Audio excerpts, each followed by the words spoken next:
जागरण जागरण रखा हुआ है। शास्त्र में लिखा है माँ, तो माँ बोलना बहुत मुश्किल है और माँ बोलने के लिए हमारा पूर्ण मुख खुल जाए तभी माँ बोला जाता है। ये माँ भगवती यहाँ विराजमान है और माँ के नाम से यहाँ कौन सी तारीख अपने 9 तारीख को जागरण होगा और 10 तारीख को माँ बोली है कि मेरे बच्चे रोते रोते किसके पास जाते, माँ के पास। माँ बच्चे को भूखा रखती नहीं है नको, इसके लिए माँ का और भगवान श्री कृष्ण परमात्मा का लिखा हुआ श्री भागवत जी वेद व्यास जी ने लिखा है और ऐसे आचार्य जी यहाँ अपने बुखार वाणी से अपने समझा रहा है। तो जागरण के लिए और भंडारा के लिए भी कोई भी मानव को कुछ भी योगदान करना है तो आप लोग कुछ भी दान, अन्नदान जिसको बोलते हैं, मेरे पास लक्ष्मी की जरूरत नहीं है, मुझे अन्नदान चाहिए, मुझे मेरा भक्त को, मेरे बच्चे को श्री कृष्ण परमात्मा की कृपा और माँ जगदम्बा की कृपा से खिलाना है, तो यथाशक्ति चावल, मराठी में बोलते हैं तांदूर, और शक्कर, घी, तेल, बेसन का आटा वही बनने वाला है ना, इसमें से जो कुछ यथाशक्ति अपने हिसाब से सिर पर रखकर ये 7 दिन कथा सुनी है उसके ऊपर ही रख देना। हे प्रभु, मेरी शक्ति के अनुसार तू मेरा अन्नदान का स्वीकार कर ले। जय माँ जगदम्बा, कृष्ण कन्हैया, सर्व को सत्य कर्म कराओ। ये से हमारा भूदेवो और ये शास्त्रीमय संगीत, ये कोई कला कम नहीं है। जिसको 10 आंगलियों तो सबको दिया है और मैं 7 साल का था तभी से मैं कूद रहा हूँ मगर ये बजाने का नहीं आया। ये भी कोई वेद में से प्रखर हुआ है। ये अंगुली बजा रहा है, उसके अंदर भी स्वर निकलते हैं। कौन क्या बोल रहा है, कौन सी आवाज से बोल रहा है, वो आवाज से अंदर से प्रयोग प्रकाश करते हैं। हमारे ये छोटे व्यवहार जिसका नाम तो मैं भी अभी पागलपना में भूला हूँ, मगर ये बहुत से छोटा है, कद में भी छोटा, भाइयों में भी छोटा, मगर बहुत बुद्धिशाली है, बहुत बड़ी बुद्धिशाली है। मनुष्य बोलते हैं भोला तो मगन भाई है, भोला भोला तो मगन भाई है, और दूसरा भोला मेरा ये छोटे व्यवहार ये भी भोला है, मगर कर जोड़ी उम्मीदवार तो यहाँ बैठे हुए हैं कि कैसे कराने का, क्या करने का, ऐसे भाव से। क्योंकि बात जगत के अंदर सर्व कुछ होता है, अपने हाथों से कुछ हो जाए वही मैं भगवान से प्रार्थना करता हूँ कि हे प्रभु, सब कुछ दिया हुआ है, तेरा है। हम आरती करते हैं, हमारे एक भक्त को रोज वो आरती करता है, जब भी मैं वहां बैठता हूँ वो शब्द जोर से बोलती है, तेरा है और तेरे को हम अर्पण करता है। हे प्रभु, इतना मुझे देना कि मेरे हाथों से कुछ दान पान कर सकूं और कर्म से मेरा पाप हटे और पुण्य आए, मेरा परिवार को सतबुद्धि मिले। जय श्री कृष्ण। फिर भागवत में अच्छा वर की प्राप्ति के लिए हम कोई भी व्रत करें तो उनका फल हमें जरूर मिलना चाहिए। कुंवारी कन्याओं के लिए भागवत में एक व्रत बताया है। हम जब हमारे बेटे के लिए रिश्ता ढूंढते हैं,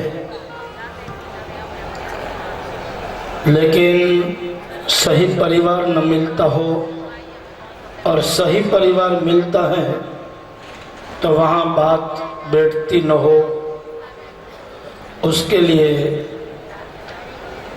कन्याकाल बीत जाने से पहले कात्यायनी माता का व्रत करना चाहिए। इस व्रत में महादेव जी की पूजा है और रासलीला में प्रवेश करने से पहले एक कथा आती है।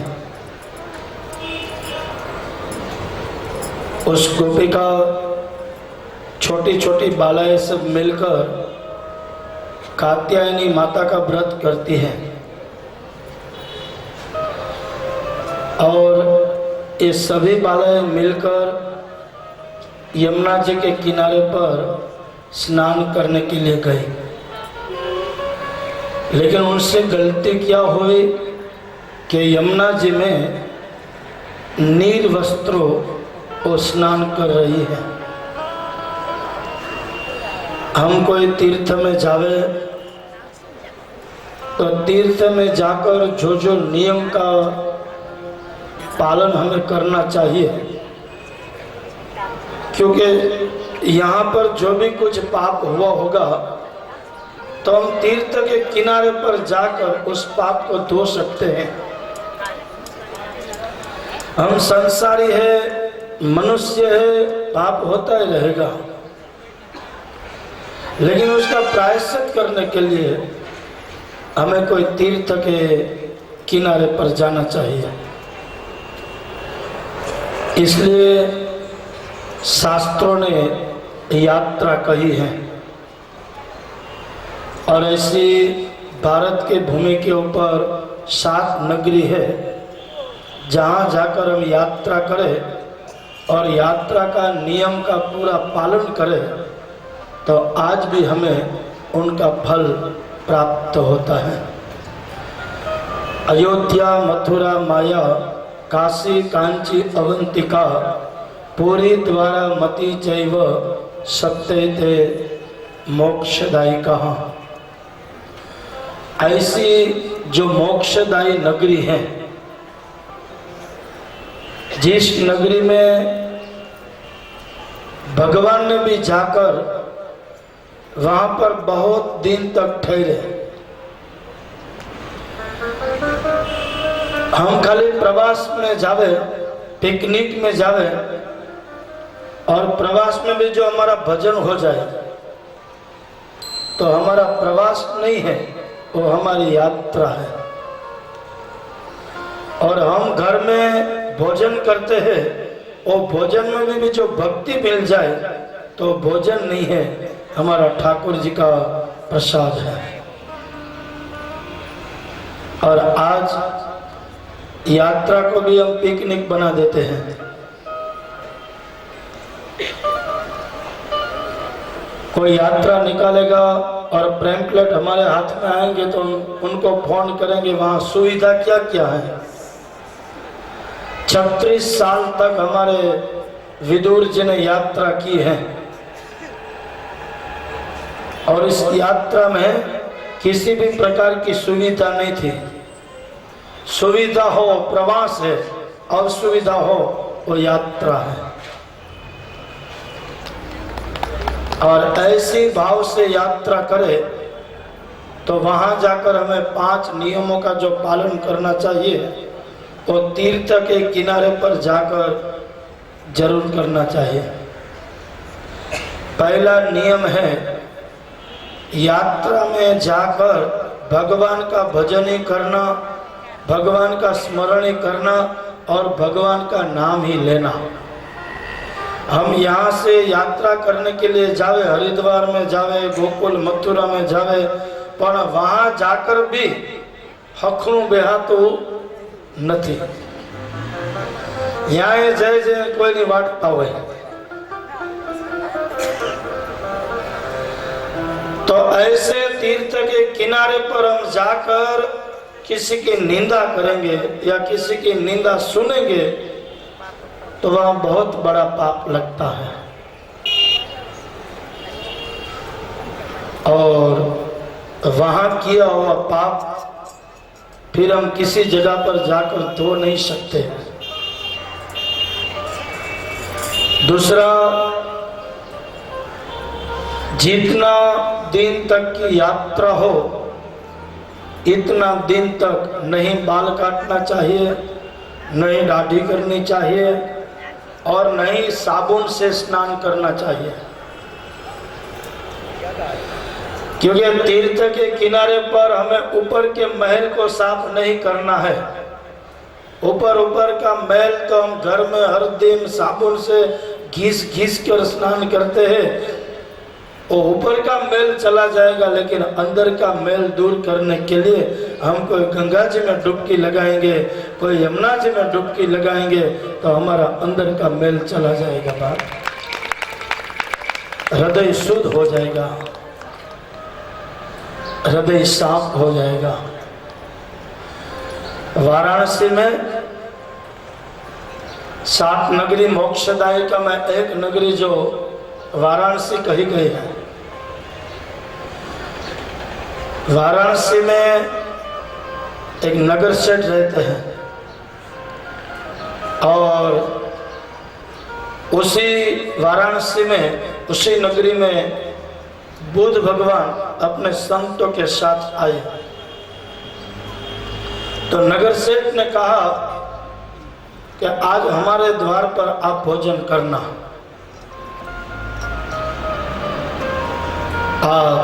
हमारे घर पर खाना खा लेना। तो बुद्ध भगवान ने कहा कोई बाधा नहीं, जब आप आमंत्रण देते हैं तो आपके द्वार पर जरूर आऊंगा। तो नगर सेठ ने पूछा कि आप क्या खाना खाओगे? अब जिनको आमंत्रण दिया उनको प्रिय हो वो खाना बनावे तो पेट भर के खा सकता है ना। अब जिनको दूधी प्यारी ना हो और उनके सामने दूधी की सब्जी रखते हुए खाए तो खरो, पर मोटू बगाड़ी खाए।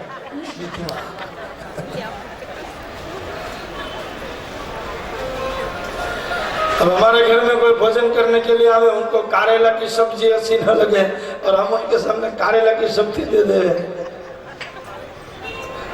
तो नगर सेठ ने पूछा कि आप कौन सा खाना खाओगे, क्या खाओगे?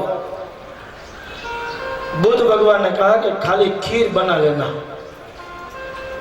और हम संतों को प्यारी भी हैं और आपके वहां भोजन कर लेंगे।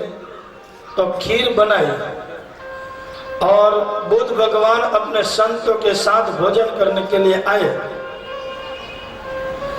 नगर सेठ एक एक संतों के कमंडल में दूध पाक डाल रहे हैं उस खीर, और जैसे ही बुद्ध भगवान के कमंडल में खीर डालने के लिए जा रहे हैं, उसमें कादव और कीचड़ भरा हुआ था। तो बुद्ध भगवान को कहा नगर सेठ ने कि मेरा जो महंगा दूध पाक है ना वो बिगड़ जाएगा, आपके कमंडल में कादव और कीचड़ भरा हुआ है। तो बुद्ध भगवान ने कहा कि माफ करना, हम तो संत है ना, हमारे इस कमंडल में कोई कादव ही डालते हैं, कोई कीचड़ ही डालते हैं, जो भी डाले तो हमारा कर्तव्य है, हमें वो ले लेना चाहिए। लेकिन माफ करो, काशी नगरी है, मैं जाऊंगा गंगा जी में इस कमंडल को धोकर आऊंगा। अब बुद्ध भगवान कमंडल धोकर आए, साफ करके आए और कहा कि अब तो एकदम कमंडल साफ हो गया ना। हाँ, एकदम साफ हो गया, तो आप दूध पाक डालो। और सभी संतों के पास से जब आशीर्वाद लेते लेते हैं, जब बुद्ध भगवान के पास आए तो बुद्ध भगवान ने नगर सेठ को कहा कि मैं आशीर्वाद तो दूं, लेकिन तेरे शरीर रूपी कमंडल में अभिमान रूपी कादव और कीचड़ भरा हुआ है, इसलिए मेरा आशीर्वाद बिगड़ जाएगा। मैं तुझे जरूर आशीर्वाद दूंगा, लेकिन इस शरीर रूपी कमंडल में, इस देह रूपी कमंडल में जो अभिमान रूपी कादो और कीचड़ भरा हुआ है, इनको जरा साफ कर लो। अब नगर सेठ को तकलीफ हुई कि मैं साफ करने के लिए कहां जाऊं,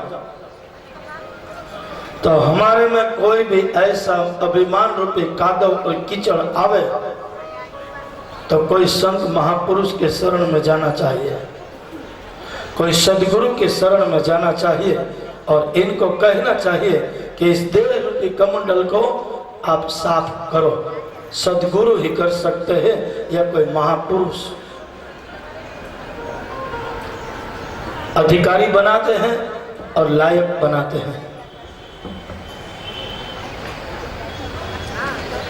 और तीसरा, हम जब तीर्थ यात्रा में जावे तो तीसरा हमारा ये नियम है कि जितना बने उतना भगवान का चिंतन करना, वहां पर भगवान का स्मरण करना और तीर्थ के किनारे पर जाकर हमारे से जितना हो सके उतना दान करना। लेकिन दान भी ऐसा करना कि ये हाथ से करे तो इनको भी पता लगना नहीं चाहिए। तो मेरे ख्याल से ये भी एक भागवत जी का किनारा है।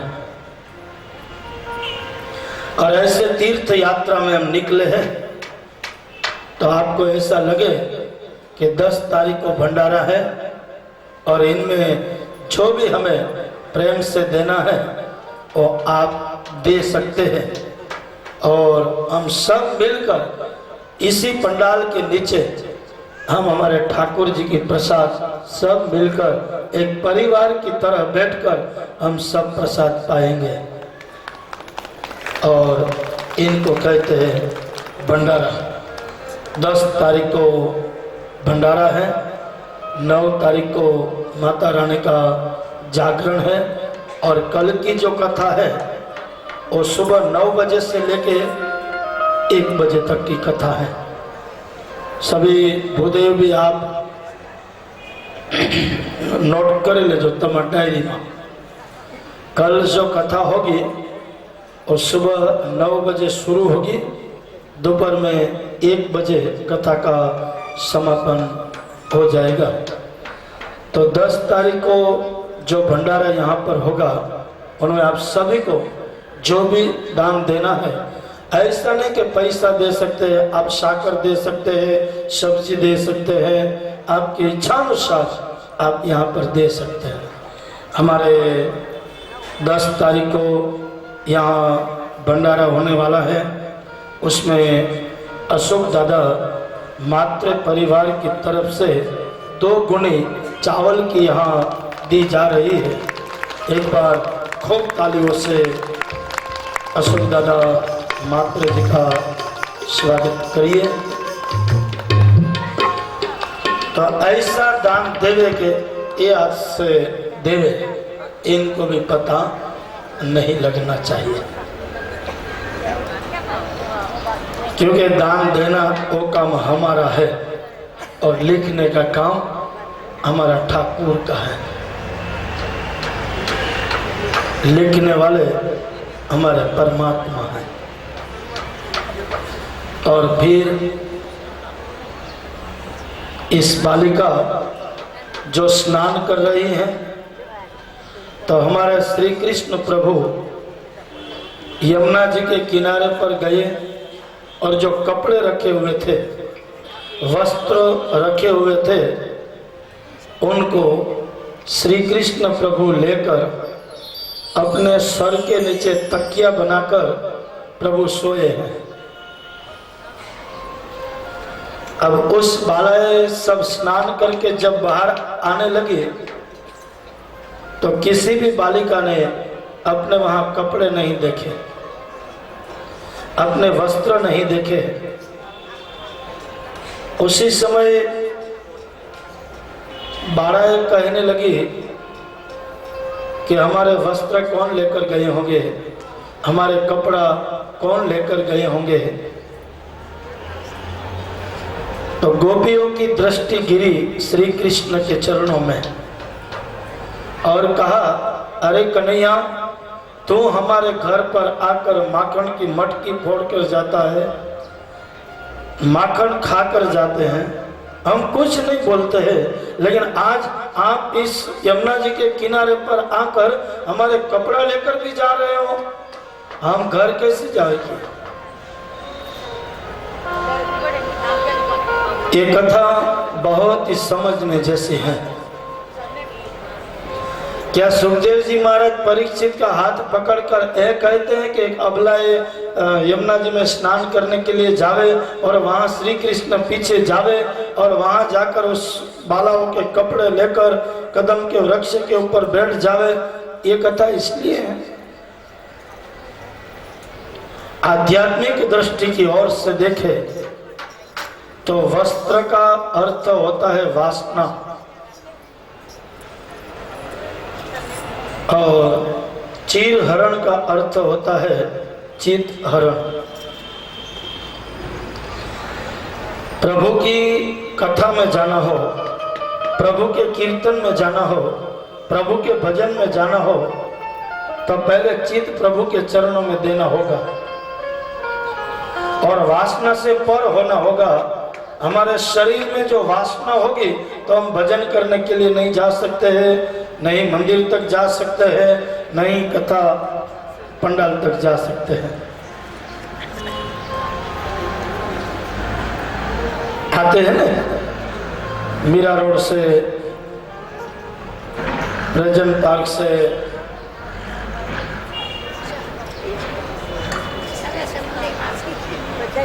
कोई कोई तो अंधेरी से,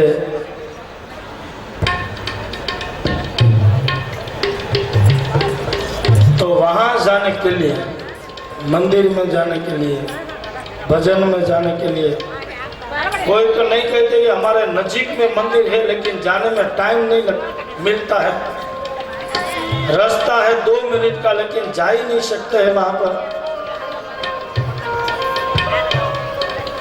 भगवान लायक बनाते हैं, तो ये गोपिकाओं को रास खिलाना है अपने साथ, इसलिए गोपिकाओं को कहते हैं कि अपने में कोई वासना होगी, अपने में कोई कामना होगी तो आप मेरे साथ रास नहीं खेल पाओगी। आप वासना से शुद्ध हो जाओ, कामना से शुद्ध हो जाओ तो आप मेरे साथ रास खेल पाओगी। तो श्री कृष्ण की प्रार्थना की उस गोप बालिकाओं ने कि हमारा वस्त्र हमें वापस दे दो। उसी समय श्री कृष्ण प्रभु ने कहा कि मैं वस्त्र तो आपको दूं, लेकिन आपने यमुना जी का अपराध किया है, इसलिए पहले आप यमुना महारानी के पास माफी मांग लो। जिनका अपराध हुआ है उनके आप माफी मांगो। कृष्ण ये नहीं कहते हैं कि मेरी माफी मांगो, और भागवत में कहीं नहीं कहा है कितने दुष्ट आए, कितने असुर आए, लेकिन किसी को ये नहीं कहा कि मेरी माफी मांग लो, मैं छोड़ देता हूं। यहाँ गोपिकाओं को, उस बालिकाओं को कहते हैं कि अपराध आपने यमुना जी का किया है, इसलिए आप यमुना जी के पास माफी मांगो। तो इस बालिका ये हाथ जोड़कर माँ यमुना महारानी की प्रार्थना करती हैं।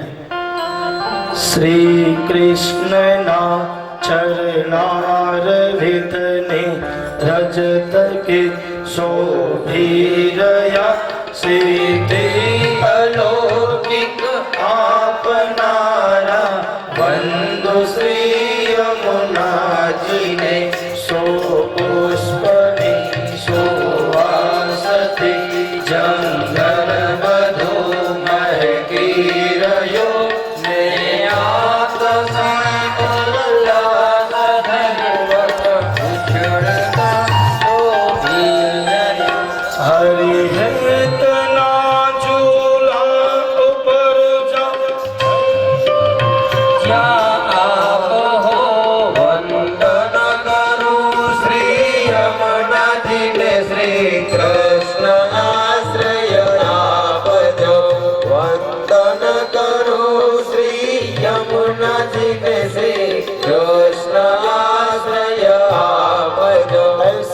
વસ્તુના છે.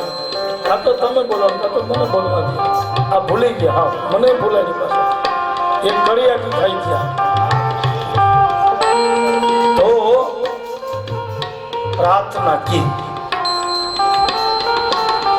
और यमुना जी के चरणों में सभी गोपिकाएं नतमस्तक हुई. फिर कहा,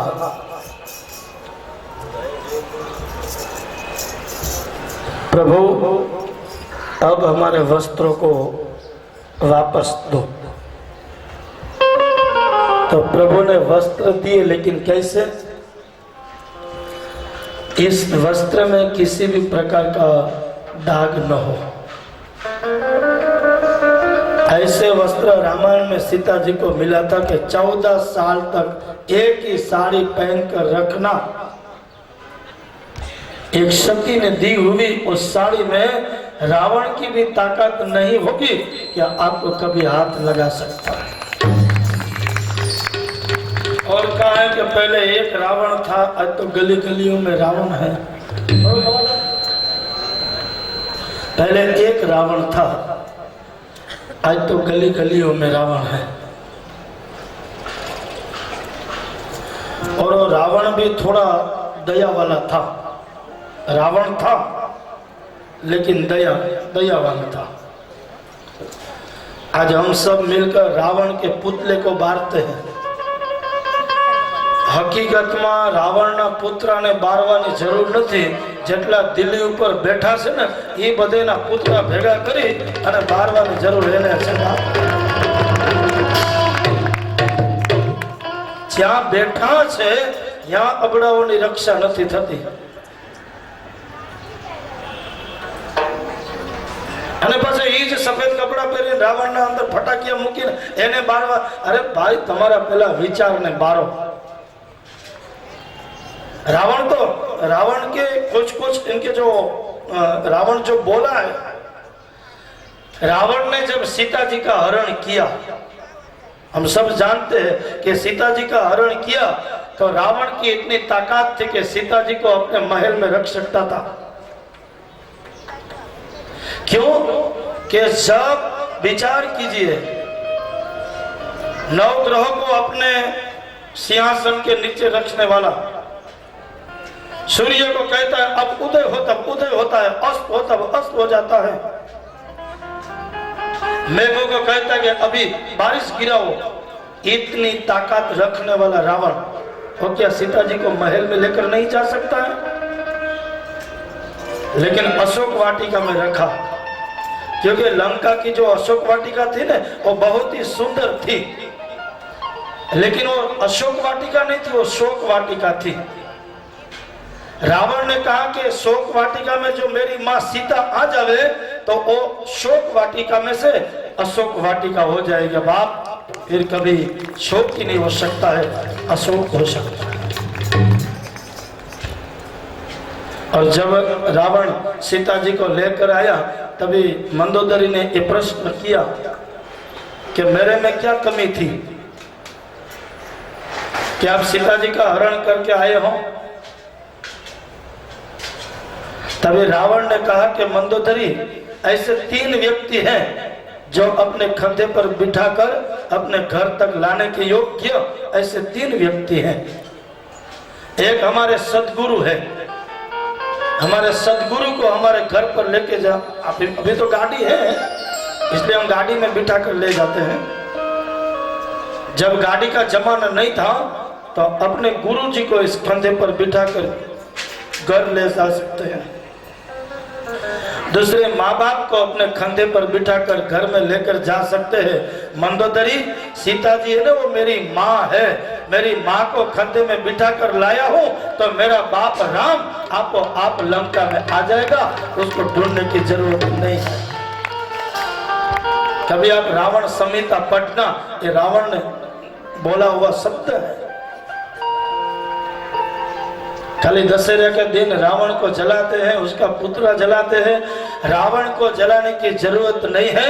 जलाने की जरूरत है हमारे में जो वासना है, हमारे में जो कामना है और हमारे में दुष्ट विचार है, उनको जला देना चाहिए. बात और ऐसे दुष्विचार विचार जल गए तो कभी हम किसी भी अबड़ा कोई भी रास्ते में जाएगी उनको हम हमारी बहन की तरह देख सकते हैं, और उनसे थोड़ी बड़ी उम्र हो तो उनको हमारी माँ की तरह देख सकेंगे।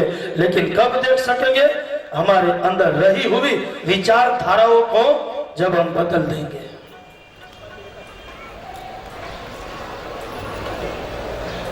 इसलिए प्रभु ने कहा कि वासना नहीं होनी चाहिए, वासना से पर होना चाहिए। अनाज अभी अभी खाने का ऐसा हो गया,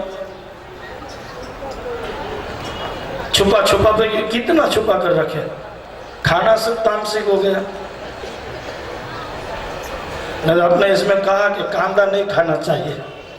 अभी हमारे नासिक में कथा थी ना, तो मुझे प्रश्न पूछा कि कांदा क्यों नहीं खाने का, ऐसा भगवान ने बनाया है तो खाना चाहिए। मैं बोला खाना चाहिए। मुझे कहा आप खाते हो? ना कभी कभी। अब झूठ क्यों बोलने का? हम किसी को बोले भाई हम लहसुन नहीं खाते हैं और कांदा नहीं खाते हैं, कभी ऐसी खाने की आपत्ति आ गई तो फिर कहेगा ना वो देखो व्यासपीठ के ऊपर बैठ के बोलता था ना। ऐसे नहीं, कांदा है ना वो तामसिक है, और हमें भजन करना होगा, तप करना होगा, जप करना होगा, पूजा करनी होगी। इनमें हम कांदा खाएंगे तो बरोबर हम सात्विक विचारों से ये पूजा नहीं कर पाएंगे। वो तामसी है और उनको खाएंगे तो हमारे विचार भी तामसिक बनेगा।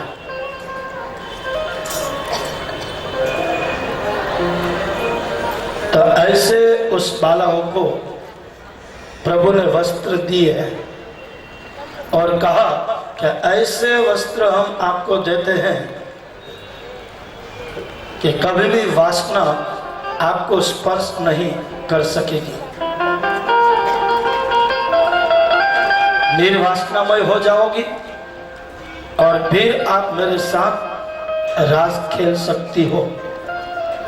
और ऐसे प्रभु गोप बालिकाओं को वस्त्र दिया। गोप बालिकाओं ने प्रभु से प्रार्थना की और प्रभु ने दावानल का पान किया।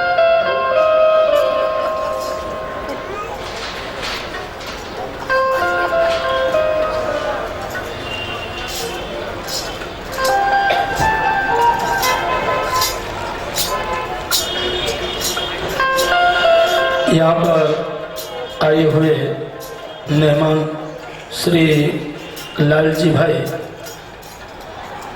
भाई व्यासपीठ की ओर आवे।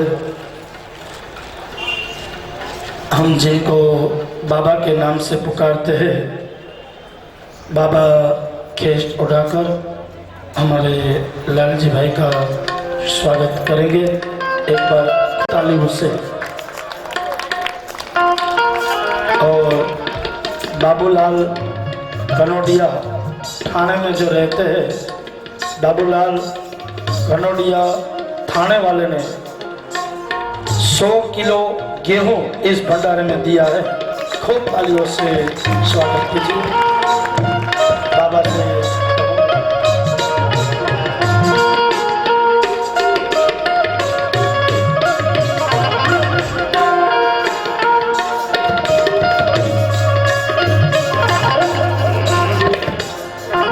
तो ऐसे प्रभु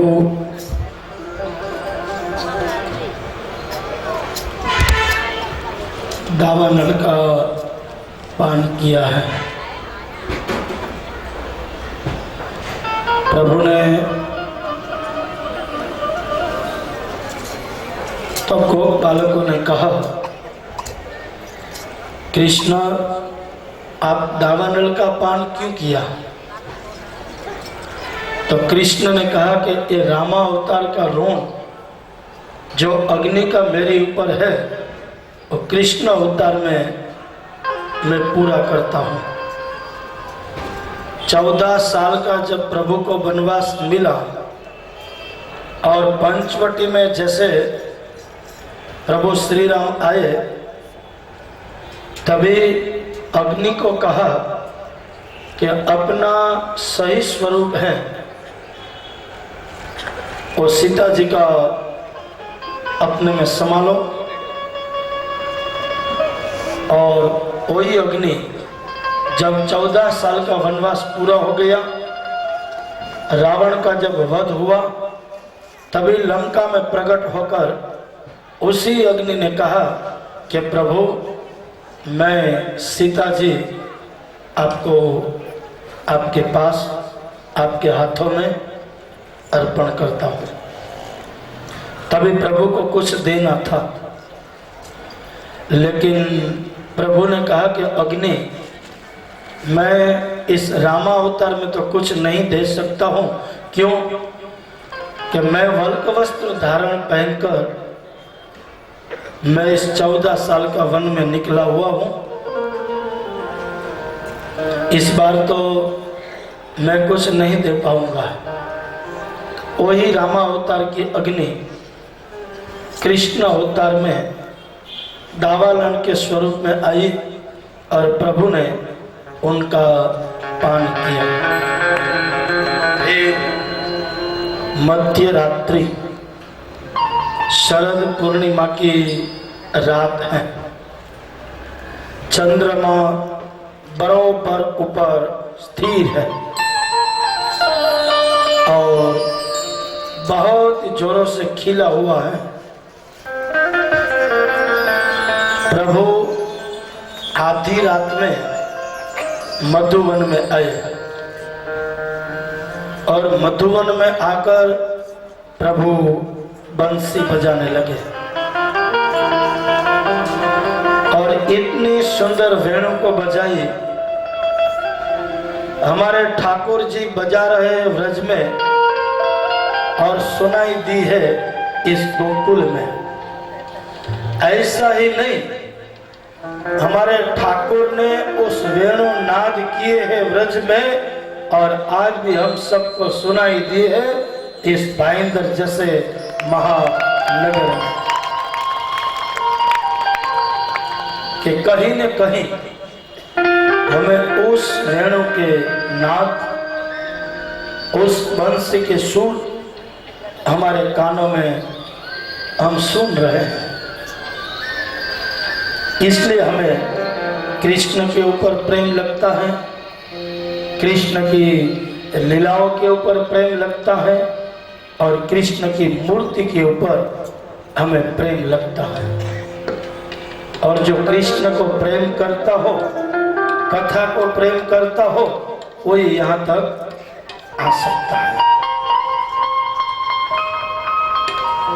मैंने कहा ना कि जिज्ञासु और प्यासी हो, वही यहाँ तक आ सकते हैं, जिन्हों में जिज्ञासा हो और जिन्हों में प्यास हो। अब जिज्ञासा न हो और प्यास न हो तो फिर यहाँ तक आने की जरूरत क्या? घर में न आराम से सोए।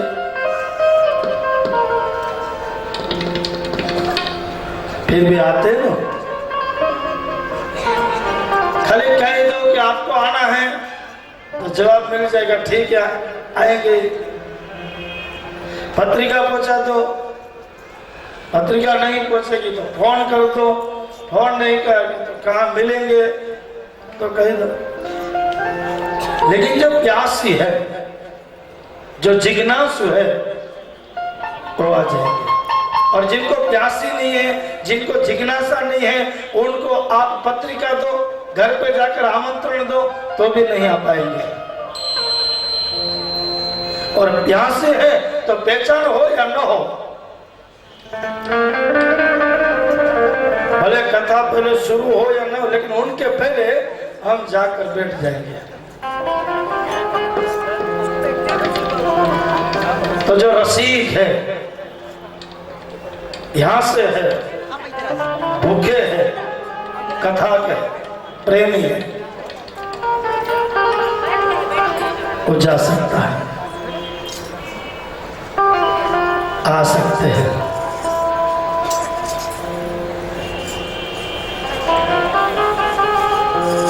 और कथा सुन सकते हैं।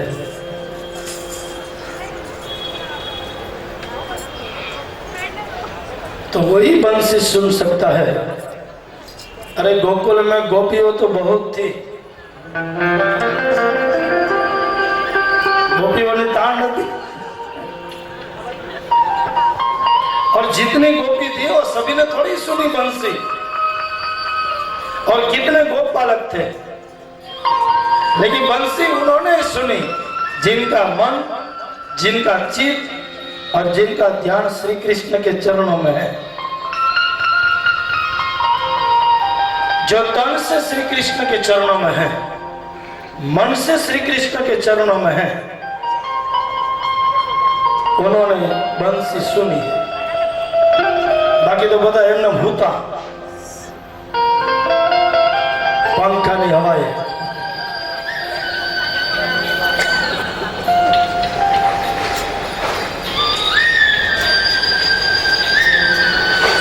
और मध्य रात जैसे ही बंसी सुनाई दी तो गोपिका निर्भय होकर कि आधी रात को घर छोड़कर जाती है, सुबह घर आएगी और हमारे घर वाले कुछ जवाब मांगेंगे तो हम क्या जवाब देंगे। लेकिन निर्भय होकर जाना है तो श्री कृष्ण के चरणों में जाना है, जाना है तो श्री कृष्ण के पास जाना है। और कृष्ण के पास जाने में किसी का डर है, किसी का भय है। और भय होगा, डर होगा तो भी हम यहां तक नहीं आ सकेंगे। हाँ એટલું જરૂર કે આપણા ધણી ઘરે આવે એની પહેલા વયું જાવ, એને પાછા રાજી રાખવા, એને ફૂલકા રોટલી ખવડાવી। બાકી ન તો યા મોટા તુંબડા જેવા કરીને બેઠા હોય, આપણે કથા સાંભળી જાય। એની વેલી ના હોય, હું હતું 8 વાગ્યા। तो किसी प्रकार का भय नहीं है, उनका कारण है हम श्री कृष्ण के चरणों में जाते हैं। मैंने पहले भी कहा, वापस एक बार स्मरण कराता हूं। आप 2 बजे दोपहर में, अभी कहीं कहीं मंडल में तो मैं देखता हूं जो युवान है, कोई क्या कहते हैं कि 60-70 वर्ष से भजन करवा। अब 60-70 वर्ष से भजन को दांत पड़ी गया हुआ, चोखा शब्द ही न निकलता हुआ। और मैं बहुत मंडल में देखा है क्योंकि युवान बहनों भी दोपहर में 2 बजे हाथ में थैली ले निकले। આપણે એને કહે આ બપોરના 2 વાગે તો કે ભજનમાં જાઓ। બાપ જેના રોમ રોમની અંદર જવાની ધન ગતિ હોય અને ઈ આવા ભજનમાં જાય એની રક્ષા જગતનો નાથ કરે અને એને વાહડીના સુર હકરાય।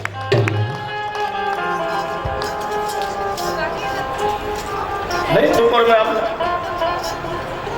और मेरे को ऐसा लग रहा है कि उनमें से जो जमा हुआ वो आज इसमें काम आ रहा है। मंडल कोई भी हो,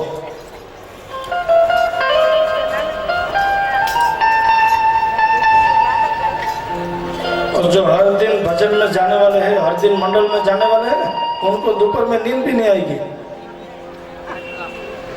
और बीजा कोईना घरनी बात नहीं करतो, मारा घरनी बात करो।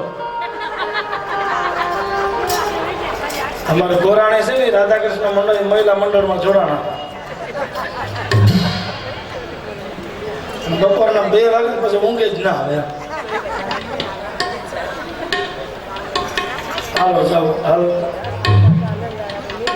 मतलब कहने का भावार्थ ये, हमारी घर की बात नहीं है, लेकिन जो भजन प्रेमी है, भजनानंदी है, जो प्रभु से प्रेम करने वाले हैं, और दोपहर का 2 बजा होगा, पथारी को त्याग कर, निंद्रा को त्याग कर वो भजन में आएंगे और श्री कृष्ण का भजन गुण गाकर पावन और पवित्र हो जाएंगे। तो हमें ऐसे बंसी के सुर सुनाई देंगे। न तो कन्हैया वगाड़ी वगाड़ी थाके, ये भले वगाड़ तो हो पर छतांय आपने संभळाय नहीं। मध्य रात है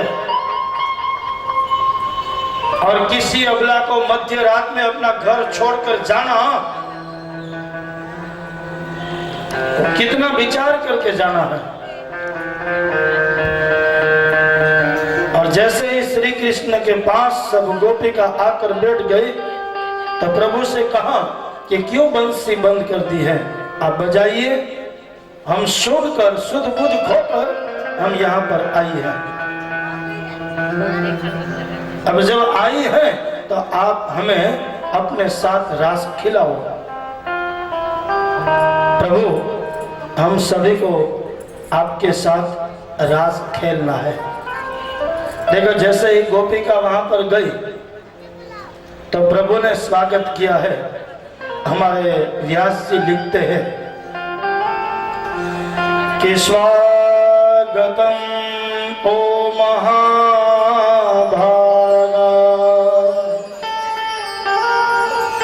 प्रियम किं करवाणि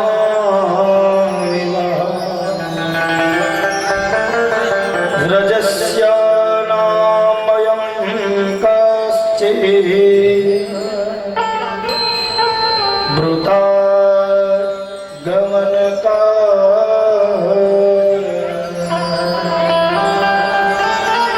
जैसे गोपिका आई तो प्रभु ने पहले कहा कि स्वागतम ओ महाभागा। यहाँ भाग्यशाली का शब्द का प्रयोग नहीं किया है। स्वागतम ओ महाभागा।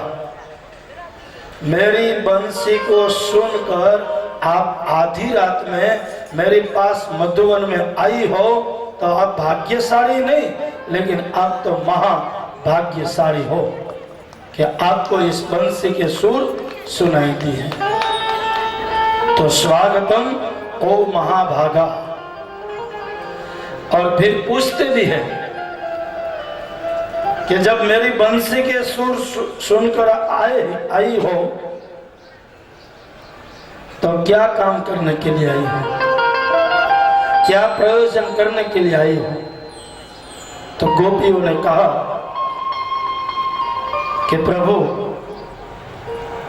आपके साथ हम रास खेलने के लिए आई हैं। प्रभु हमारी जिज्ञासा है, हमारी तृष्णा है कि हमें आप रास खिलाओ। तो प्रभु ने सभी गोपिकाओं से देखा कि सभी आई हुई गोपिका है और मेरे साथ रास तो खेल सकेगी ना। तो बीच में हमारे ठाकुर हैं, बीच में श्री कृष्ण हैं, चारों ओर गोपिका हैं और रास का प्रारंभ हुआ कि शरद पूनमनी ए रातड़ी ने काय सांदो सैरो आकाश रे आए।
बीच में हमारे श्री कृष्ण प्रभु हैं, चारों ओर गोपिकाएं हैं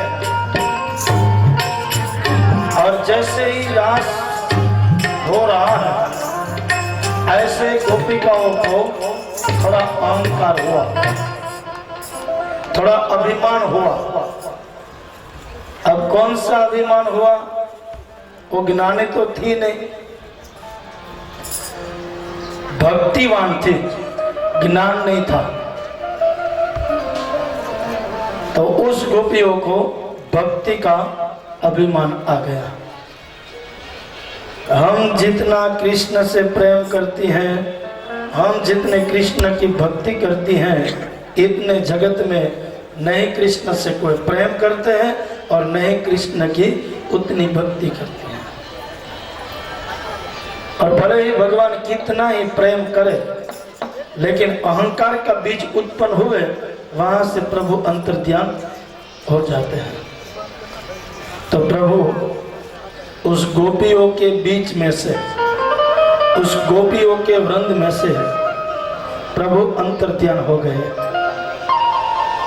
और जैसे गोपिकाओं ने दिखा, प्रभु को नहीं देखा, तो प्रभु को ढूंढने के लिए यमुना जी के किनारे पर जाकर उनकी लहरों को कहती है, देखे हमारे ठाकुर को, देखे हमारे कृष्ण को।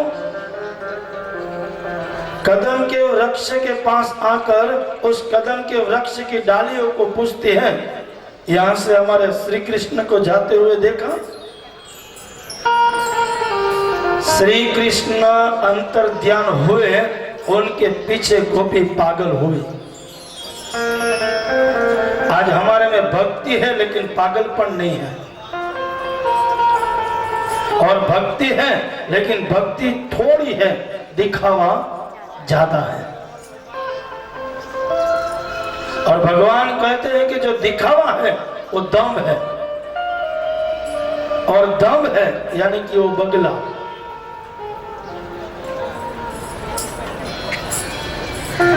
भक्ति है लेकिन थोड़ी कम है, दिखावा ज्यादा।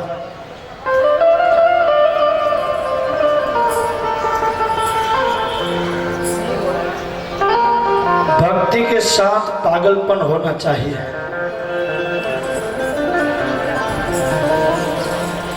समाज ने नरसिंह मेहता को पागल कहा, समाज ने बाई मीरा को पागल कही, समाज ने जनाबाई को पागल कही, समाज ने वीरपुर में जलाराम बापा को पागल कहा।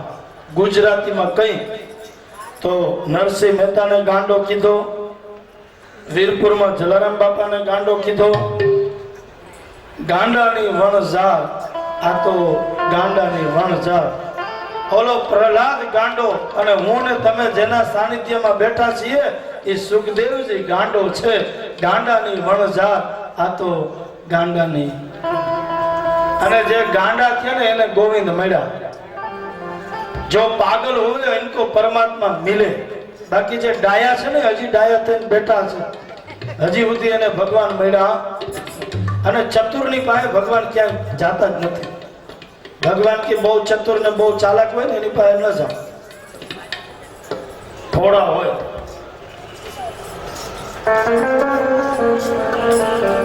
भगवान ने भोळपण घणी वार आपणे गुजराती माणस कहता भोळानो भगवान छे, भोळानो भगवान छे, कही ना आपने। तो श्री कृष्ण के लिए हमें रोना चाहिए। एक गोपिकाओं के बीच में से, इस गोपियों के वृंद में से, गोपियों के झूठ के बीच में से जब अंतर्ध्यान हो गए तो थोड़ी देर और गोपी का आंख में से आंसू बहाने लगे हैं। रो रही उस गोपी का, कृष्ण आप हमारे पर थोड़ी दया करो, हम अकेली अबलाओं को आप अकेली छोड़कर हमें बुलाकर आप कहां चले गए हो, और हमें सबको छोड़कर जाना ही था, तो फिर क्यों आधी रात को यहां बुलाइए। और प्रभु हम अपने परिवार को छोड़कर, आपके लिए हमने हमारे पति को छोड़ दिया, आपके लिए हमने हमारे माँ बाप को छोड़ दिया, आपके लिए हमने हमारे पुत्र परिवार को छोड़ा है प्रभु, मात्र आपके लिए। हमारे सभी को छोड़कर हम आपके पास आए, तो आप हमें छोड़कर कहां चले गए हैं प्रभु? तुम्हारे लिए हमने सभी को छोड़ा है। कहते हैं ना कि एक पति के लिए 20-20 साल तक बेटी बाप के आंगन में खेलती है और 20 साल के बाद अपनी घर की बेटी दूसरे घर में बहू बनने के लिए जा रही है, और किन के लिए? अपने पति के लिए अपने माँ बाप को छोड़ती है, अपने पति के लिए अपने भाई भाभी को छोड़ती है, अपने पति के लिए अपने बहन को छोड़ती है, अपने पूरे परिवार का त्याग करके अपने पति के चरणों में आती है। और कभी कभी कहते भी हैं कि आपके लिए हमने अपने को सभी को छोड़ दिया है, केवल आपके लिए। तो अब आप तो हमारे हो। कभी कभी नहीं, थोड़ा झगड़ा होता है मीठा मीठा पति पत्नी में, बहुत ऐसा तीखा नहीं, मीठा। और मीठा मीठा झगड़ा होता है, कभी कहती है पत्नी कि देखो आपके लिए मैंने सभी को छोड़कर आई हूं, आप मेरे नहीं हुए, आप तो मेरा हो। ऐसे कहते हैं सर। तो ऐसे श्री कृष्ण से कहती है गोपिकाएं कि आपके लिए हमने पूरे परिवार को छोड़ा है मेरे प्रभु, और आप हमें छोड़कर कहां चले गए हो? प्रकट हो जाओ। और आंख में से आंसू बहाने लगी, रोने लगी है, पागल बनी है श्री कृष्ण को ढूंढने के लिए।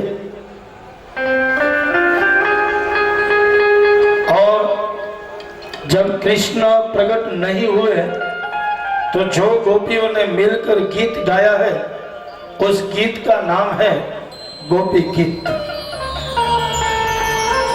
जिस गीत को गाकर प्रभु पुनः उस गीत को सुनकर गोपियों के विचारधारा को, गोपियों की भावनाओं को सुनकर प्रभु प्रकट हुए। तो जो गोपी गीत बोली है उनका भागवत में कहा गया है, इस गीत का नाम गोपी गीत।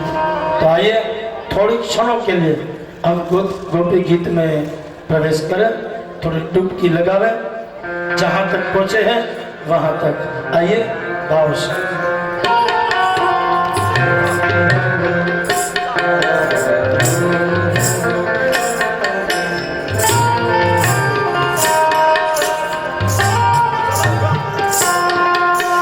जयति तेज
अखिल देव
નો